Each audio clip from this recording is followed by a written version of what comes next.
तर एकनाथ शिंदेंची चौकशी एसआयटी करणार का असा सवाल ठाकरेंच्या शिवसेनेच्या नेत्या सुषमा अंधारे यांनी उपस्थित केलाय। शिंदे दुर्लक्षित करण्यासारखं नाव नसल्याचंही अंधारे म्हणालेत। एकनाथ शिंदेंनी खरातला कॉल का केले, प्रकरणाची सखोल चौकशी होण्याची गरज असल्याचंही अंधारे यांनी म्हटलेलं आहे।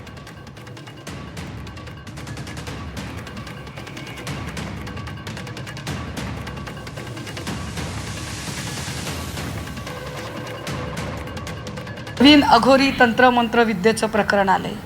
ही अघोरी विद्या, हे तंत्रमंत्र प्रकरण, हे सगळंच महाराष्ट्राला पुन्हा अजून 5-25 वर्ष मागे नेणारी गोष्ट आहे। आणि त्याच्यामध्ये जर नाव महिला आयोगाची एकेकाळची प्रमुख म्हणून चाकणकरांचं येत असेल, किंवा राज्याचे मुख्यमंत्री असणाऱ्या व्यक्तीचं नाव जे आता उपमुख्यमंत्री आहेत त्यांचं येत असेल, तर हे गंभीर आहे।